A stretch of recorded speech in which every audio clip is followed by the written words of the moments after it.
My name is Melanie. This happened when I was 6 years old.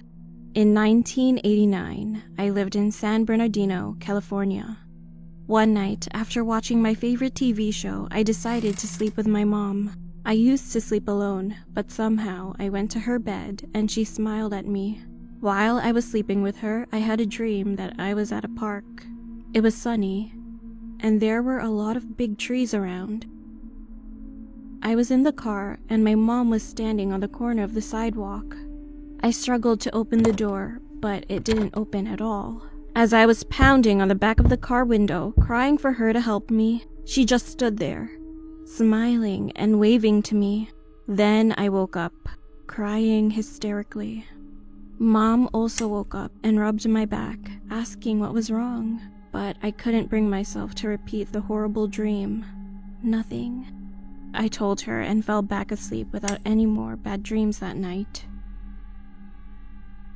After a year, we moved to Las Vegas, and I was getting ready to turn 7 in a couple of weeks. My older brother, sister, and I went to the airport to visit my aunt who lives in Washington for a while. After finishing check-in, we went through security and got ready to board the plane. When I looked back at my mom, she was smiling and waving at me. It was the same way as in my dream. I couldn't dismiss the weird feeling during the flight. But despite the anxiety, we eventually arrived at my aunt's house peacefully. We were about to have a big party since my birthday was coming. And on my birthday, my mom called to greet me and said that she loves me. That was the last time I ever heard her speak. Everything was alright. I was so happy at the time. I was waiting for my mom to come over here and spend time with us. A few days later, my uncle told us to sit down in the living room, as he had something very important to tell us. I noticed that my older sister was sitting in the corner chair and was crying quietly. He proceeded to tell us that my mother was no longer with us.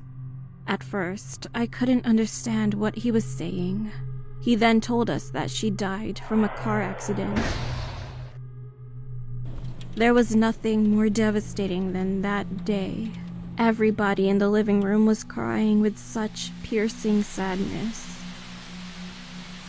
Now I've grown up, but I still have dreams of my mom smiling and waving at me. I hope this story urges whoever is watching this video to cherish your loved ones, because it could be the last day you see or speak to them.